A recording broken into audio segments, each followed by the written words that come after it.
Goodhart's law in reinforcement learning, it applies to financial markets as much as it applies to reinforcement learning. What it says is that when an agent uses variables to make predictions, then there is a risk that the agents start manipulate the variables that actually are the base of its predictions, and then the whole thing can go berserk. This is Goodhart's law. It's from a paper that I just read this morning from Hal Ashton, PhD at University College London, about the manipulation of markets and how agents could unintentionally become manipulative in financial markets. This is the Not Even Run podcast. It's March 5th, 2021. This is Kremdelko for the day. The fund is down 4.5%. The market is up 1%. For the year, we're now down 16.8%. The market's up 3%. We're underperforming by roughly 20%. We have another drawdown today, driven by Tesla and also the genomics stocks. Tesla is about 3.5%. The genomics are about 1%, and then we have yeah, that's about it. So Intel's up a little bit. So we have this problem right now. I think we discussed it yesterday. There is an attack on ARK Invest. I think at this point it's fair to say that that is probably what's going on. It's not the only reason why we have sell-offs, particularly in Tesla.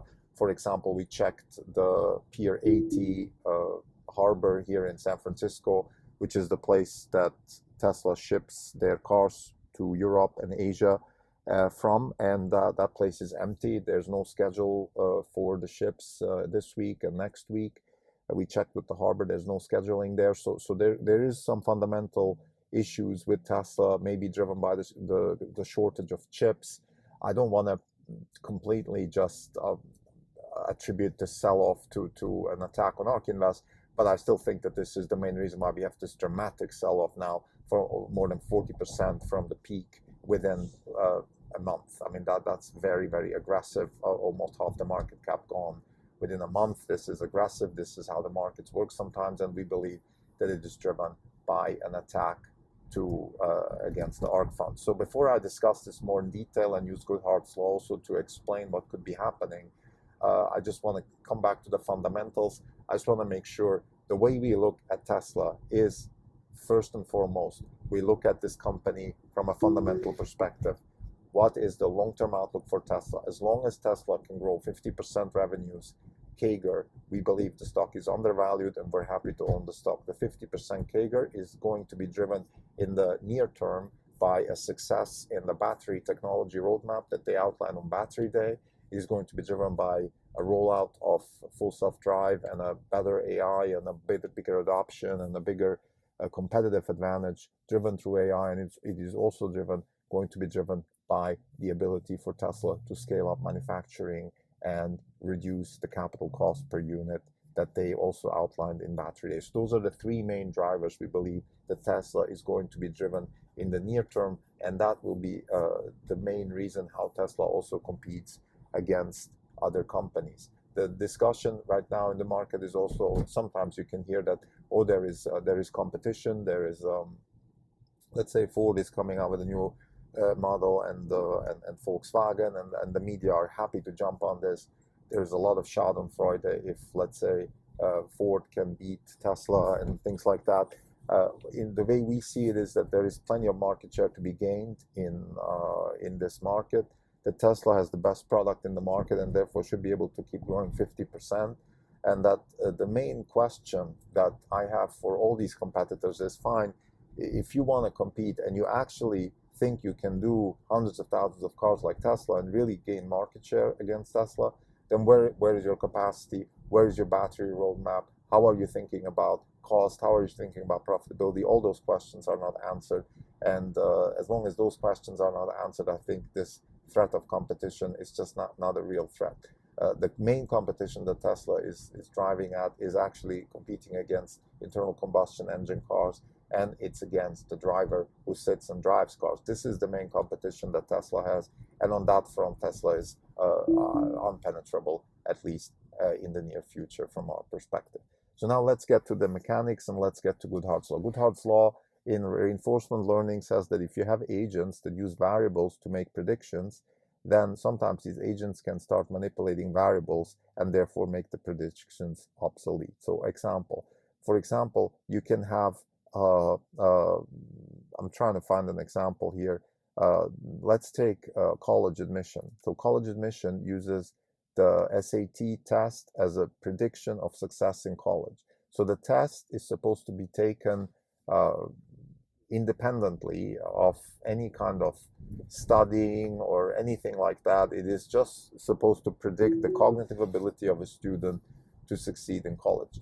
And now let's assume that that is really true and there is a deep correlation between the cognitive abilities tested in the SAT and success in college. Now, students can start manipulating the SAT exams in a way that they, let's say, just learn by heart what the answers are, or find other tricks and shortcuts to do well on the SAT, which have nothing to do with the actual outcome which is desired, which is success in college.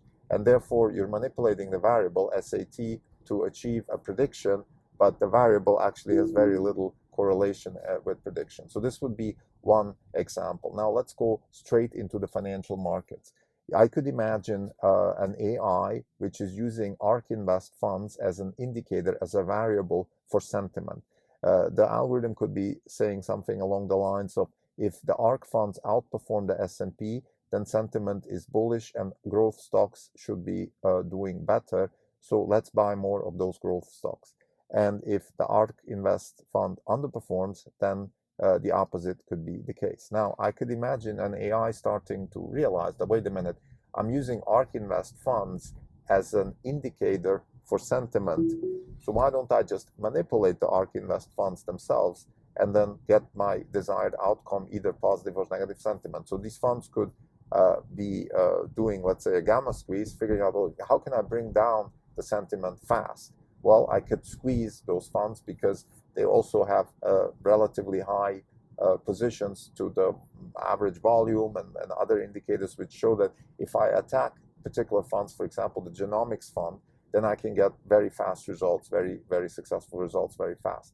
So there could be this unintentional manipulation of the market through attacking ARK Invest, unintentional in the sense that nobody actually wanted to do this. Nobody wanted to program a specific outcome like that, but the AI just starts doing that and gets the result that we just discussed. So this is possible. I'm not saying I have no evidence that this is happening, but I could just easily imagine a scenario where algorithmic trading leads to such outcomes and therefore also leads to extreme drawdowns. Now, to be fair, the same thing could have happened on the upside. The funds could have seen that the algo traders could have seen that the ARK funds are outperforming. They could have then started to manipulate the ARK funds on the upside, buy more stocks, and create this flywheel effect, which eventually turns into a very high valuation of the stocks. And that is what a lot of people were saying anyway, that Tesla is overvalued, that Twist Bioscience is overvalued, that PacBio is overvalued, everything is overvalued, and therefore there is a correction. Now, what does this all mean for us? Again, I think it's very important to understand explanations of market behavior. Even if we're on the wrong side of these explanations, even if we are getting hurt, it is still very useful to know what's going on. And this could be the case. Now, for us, this means that there will be a certain downward spiral. Like I said, brace for impact. This is happening. We are bracing for impact. We have leverage in the fund. The leverage probably will be something around 18% as of today. So it's high. It's not killing us, but it's high, and we hope that we can not overdo 25%. This is our goal. So if we have another drawdown of 25% to 30% in the fund, then we should get to 25% leverage, and I hope that this is really the end of it. We can't tell when these things stop. It's very difficult, but if we are right with our explanation that this is an attack on ARK Invest, then the downside could be definitely another 20% in Tesla. So we're talking, let's say, 450 in the stock, so 50% correction, which is kind of what we were working with as a worst case scenario assumption. What it also means for us is that, again, fundamentally, we have to stick with our guns. As long as the fundamentals of Tesla are good, as long as we think that 50% CAGR is achievable, as long as we think that the potentiality in the business is available, the self-drive, the potential for a robotaxi network, the potential for the energy business, the potential for decentralized energy, for example, a big new idea, actually, I would say, that we just gathered yesterday by our study through Ethereum. We realized that there is actually a lot of effort in the blockchain community about building decentralized energy networks, and this is something Tesla, I'm sure, is looking at or should be looking at, and we will have those discussions, of course, with the company. But to summarize, the Goodhart's law in reinforcement learning says that if you have variables that you use as prediction, then agents could start manipulating those variables. I believe that this is exactly what's happening in the financial markets right now, that's why we have these massive volatility swings. It's something we have to live with in the markets. The algo traders are there. They're sometimes on our side, sometimes they're against us. I think what we have to manage is our leverage. We have to manage our investors. We had a call today with one of our investors. We have to assuage them in a sense that we have to give them hope that this is not going to end up badly, that we have the North Star, and the North Star is fundamentally new concepts and engineering practices with large impact will generate wealth, and this is our mission. This is why we're doing what we're doing.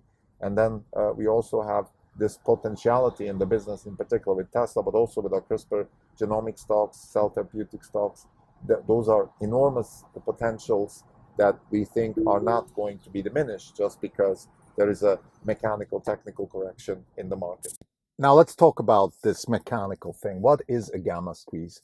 Let's assume I am programming an algorithm that is supposed to take advantage of market trends and create a momentum fund, so buy stocks that have good momentum and sell stocks that have bad momentum. In that algorithm, I would then say, for example, I would have a line which says, identify certain assets or certain data points that indicate momentum. Then I would have a function which does that. So let's say find. So my identification function is find assets that correlate with the buzz in the internet, for example. And then over time, I would train my algorithm to learn which ones are these types of assets. And after a while, I would learn that ARK Invest's ETFs actually fit the bill pretty well. So ARK Invest's ETFs are those kinds of assets that have an indication for momentum.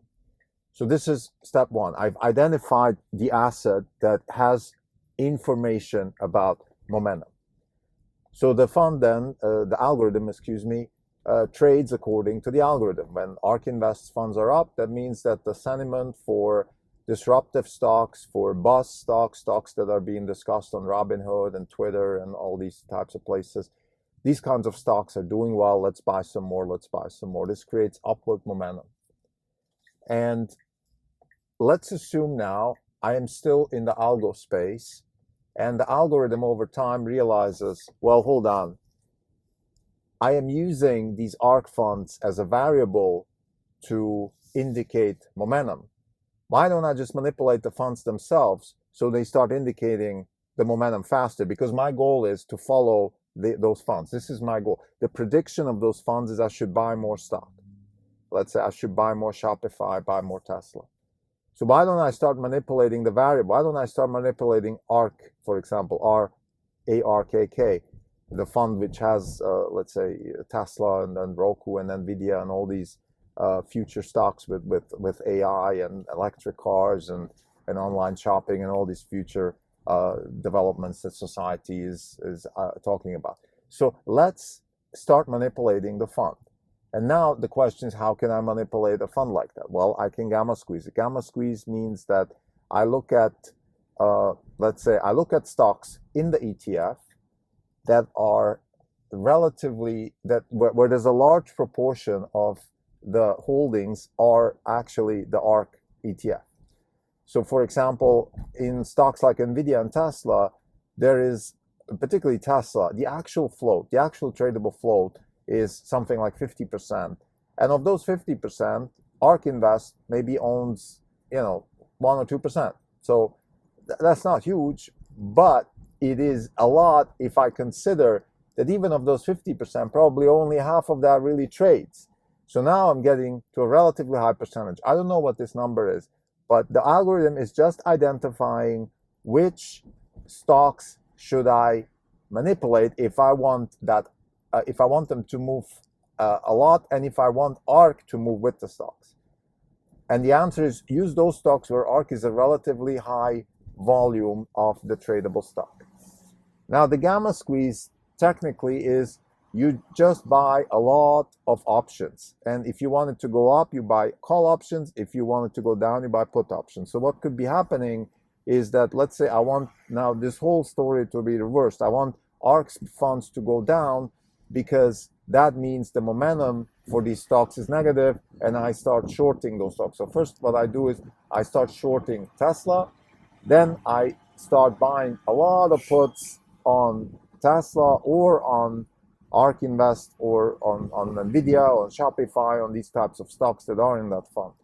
By buying a lot of puts, I'm forcing the dealer, the broker dealer, whoever is selling me those puts, to short those stocks to hedge themselves. By doing that, I create pressure to sell. I mean, there is obviously selling pressure in the market because somebody is now forced to short those stocks.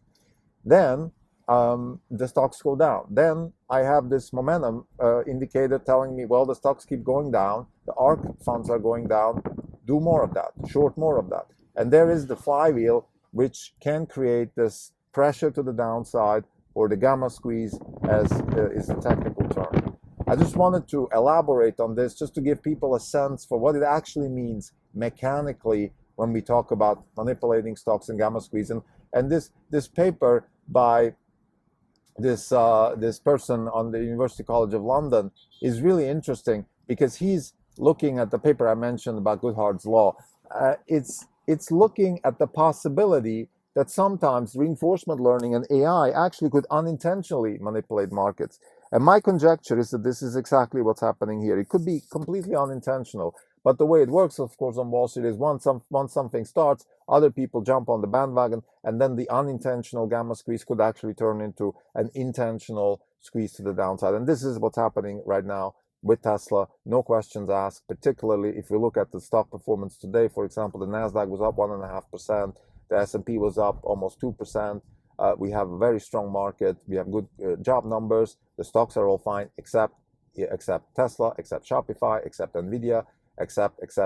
It's all the stocks that Katie Wood was talking about. Hence, there is an attack on Katie Wood, and we're going to have to live with this for a while until it pans out, until it fizzles out, until there is enough blood on the street, until something gives, or the fundamentals start kicking back in, and let's say companies like Tesla deliver good news, good numbers. For example, with Tesla, we could see the full self-drive release, the 3D training version, which is much better than what we have right now. We have greater adoptions. We have a repricing of the stock. Also in conjunction with that release, we could have a subscription for full self-drive, and therefore a much higher adoption, much higher subscription revenue for Tesla, and therefore a repricing of the stock. Thank you.